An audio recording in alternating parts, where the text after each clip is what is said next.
अस्सलाम वालेकुम। I hope you are doing good. इस वीडियो के अंदर जो मैं बात करना चाह रहा हूँ वो ये है कि how you can effectively manage your semester, और उससे रिलेटेड ये कि ग्रेड्स किस तरह अच्छे लिए जा सकते हैं। तो अगर इफ़ेक्टिवली मैनेज हो जाएगा आपका सेमेस्टर तो वो ग्रेड भी इम्प्रूव हो जाएंगे आपके। तो इसके अंदर स्ट्रेटजाइज सबसे पहले जो मैं बिल्कुल पीछे से आता हूँ वो किस तरह करना है।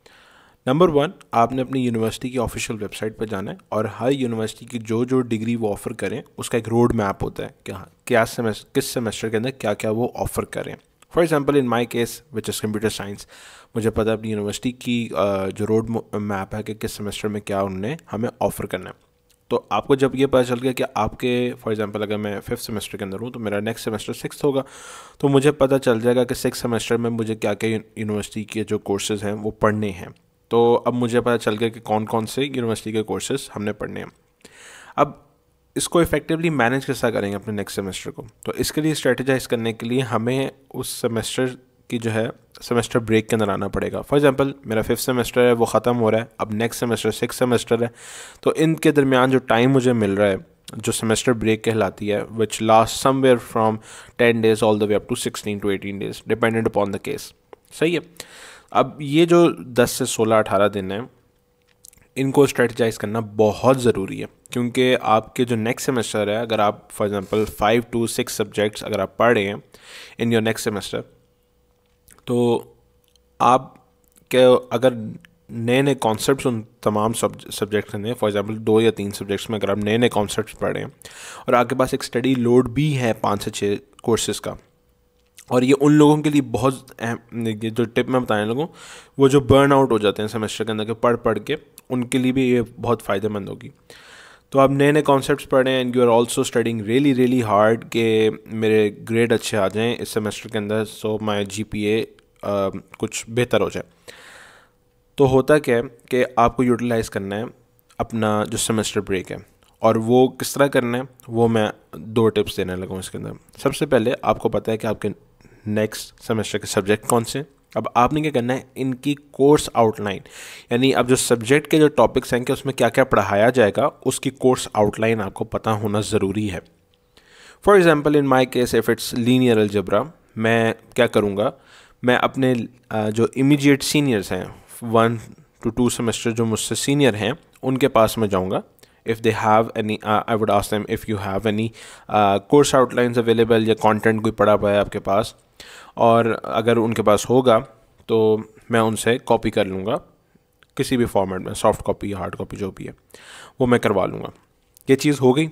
अब आपने क्या करना है, अब इसके 2 और टिप्स दे दूँ इसी के अंदर ही, कि अगर सीनियर्स के पास ना हो या आपके सीनियर्स के पास एक्सेस ना हो तो फिर क्या करना है। दूसरी चीज़ ये है कि HEC जो है higher education commission of Pakistan, जो कि गवर्निंग बेसिकली जो कि लुकआउट करती है यूनिवर्सिटीज़ को कि क्या क्या पढ़ाना है, क्या अप टू डेट करना है कोर्स आउटलाइंस में, तो उनके जो PDFs होते हैं जिसके अंदर वो बताते हैं कि जी क्या क्या पढ़ना है सब्जेक्ट के अंदर, तो उनकी PDFs अवेलेबल होती हैं यूजुअली ऑनलाइन। अब वो आपने PDF डाउनलोड करनी है, कंट्रोल F दबाएं, जैसा भी सर्च करना है वहाँ पे अपना सब्जेक्ट ढूंढें। फॉर एग्जांपल लीनियर अलजेब्रा, तो वहाँ पे जाएंगे तो लीनियर अलजेब्रा का एक पूरा सेक्शन होगा कि इसमें क्या क्या पढ़ाना है, कौन कौन से मेन टॉपिक्स हैं, उनके क्या सब टॉपिक्स हैं, सो एंड सो फोर्थ, और ये गाइडलाइंस होती हैं टूवर्ड्स यूनिवर्सिटीज़ की आपने ये पढ़ाना है। हो गया। अब ये दूसरा तरीका था कोर्स आउटलाइन निकालने का। ये नहीं है तो तीसरा तरीका ये, आप गूगल पर जाएं, वहाँ पे अपनी यूनिवर्सिटी का नाम लिखें, कोर्स का नाम लिखें और वहाँ पे कोर्स आउटलाइन का लिखें या नाम और यूनिवर्सिटी लिख दें, तो आपको अक्सर वेबसाइट्स मिल जाएंगी जहाँ पे आपके यूनिवर्सिटी के नोट्स बच्चे अपलोड करते हैं आप लोगों के लिए, तो उधर से भी आप देख सकते हैं। तो ये 3 तरीक़ों से आपको कोर्स आउटलाइन पता चल गई, सीनियर्स, HEC की वेबसाइट, तीसरी चीज़ आप ये देख सकते हैं अपने गूगल के ऊपर सर्च करके। कभी कभार किसी यूनिवर्सिटीज़ का जो अच्छी यूनिवर्सिटीज़ हैं वो अपनी यूनिवर्सिटी के जो सब्जेक्ट की कोर्स आउटलाइन है वो भी अपलोड करती हैं ऑनलाइन, तो वो भी आप देख सकते हैं। ठीक है, ये आपको तीनों चीज़ें पता चल गई। अब इन कोर्स आउटलाइन को लेके आपने गूगल पर जाना है या यूट्यूब पर जाना है। For example in my case which is computer science, again मुझे पता है कि there is a lot of content available online, Urdu के अंदर, हिंदी के अंदर, इंग्लिश के अंदर, there is a lot of content available.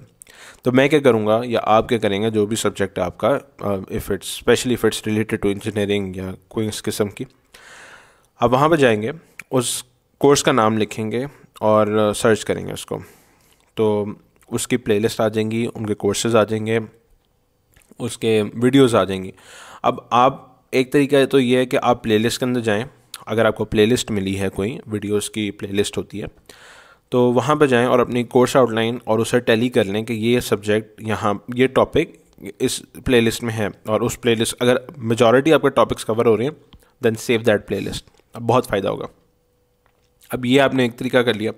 दूसरा तरीका जो मुझे इस बार बड़ा पसंद आया वो ये था कि मैंने टॉपिक बाय टॉपिक सर्च किया और उसकी जो अच्छी एक्सप्लेनेशन वाली वीडियोस थी वो मैंने सेव कर ली, या मैंने पढ़ ली, या मैंने डाउनलोड कर ली। ये मैंने काम कर लिया। गूगल पे भी जाएंगे तो सेम काम आप कर सकते हैं, ये भी आपको बड़ा फ़ायदा होगा। और इसका सबसे जो इम्पॉर्टेंट चीज़ है कि आपको फ़ायदा क्या है, आई मीन लाइक आपको फ़ायदा किस तरह होगा। आपने अगर इसको सेमेस्टर ब्रेक में कवर कर लिया, या आप इसको थोड़ा सा like for example semester break से स्टार्ट किया और first 4 weeks of your new semester आपने उसके अंदर इस चीज़ को थोड़ा सा एक्सटेंड किया कि मैं इतने से इतने टाइम के अंदर पढ़ रहा हूँ, यानी मैं सेमेस्टर ब्रेक से लेके all the way up to new semester के 4 पहले हफ्ते मैं पढ़ूँगा या मैं पढ़ूँगी। तो आपको फ़ायदा क्या होगा, you would be learning a lot more concepts, आपकी कवर चीज़ें हो जाएंगी जल्दी। और जब टीचर वो टॉपिक पढ़ा रहा होगा, यू ऑलरेडी नो कि इस टॉपिक के अंदर क्या चीज़ है या क्या इसमें मुश्किल आ सकती है। और जो दूसरे बच्चे क्लास के अंदर जब वो कॉन्सेप्ट लर्न कर रहे होंगे, you would already have a somewhat knowledge के क्या चीज़ है ये, और आप उस टाइम के ऊपर you can ask the right question at the right moment, और आप बेहतर लर्निंग अपनी बना सकते हैं। तो यानी आप पहली दफ़ा नहीं पढ़ रहे होंगे टॉपिक को, आप दूसरी दफ़ा पढ़े होंगे, तीसरी दफ़ा पढ़े होंगे, डिपेंडेंट अपॉन द सिचुएशन। तो आपको टॉपिक की अंडरस्टैंडिंग अच्छी होगी, टॉपिक की अंडरस्टैंडिंग अच्छी होगी, आपके अच्छे मार्क्स आएंगे एंड ओवरऑल आपका ग्रेड इम्प्रूव होगा, विच एट द एंड आपका GPA इंक्रीज़ करवाएगा। तो मैंने यही स्ट्रेटजी अपनाई है, और मैंने तकरीबन लास्ट 2 सेमेस्टर्स के अंदर जब मैंने इसको अप्लाई करना शुरू किया तो मेरा इंक्रीज़ आया 0.4 का, फिर 0.5 का, फिर 0.4 का दोबारा इंक्रीज़ आया GPA के अंदर। इसके मुकाबले में गिरने के बजाय विच एंड अप बीइंग के वो इंक्रीज़ कर गया। तो ये फ़ायदा आपको हो जाएगा। और ओवरऑल आपको मैं एक चीज़ और कहूँगा कि जब आप ये चीज़ें लर्न करें, ट्राई टू लर्न के इंडस्ट्री में इसकी क्या प्रैक्टिकलिटी है। For example in case of linear algebra, probability and statistics, मुझे पता है कि ये प्रोबेबिलिटी एंड स्टैटिस्टिक्स तो आपकी डेटा साइंस में भी यूज़ हो रही है, और मशीन लर्निंग AI वगैरह के अंदर भी यूज़ हो रही है, जो कि आजकल बड़े बज़वर्ड्स बने हुए हैं। तो linear algebra, probability and statistics आपकी मशीन लर्निंग AI के अंदर यूज़ हो रही है।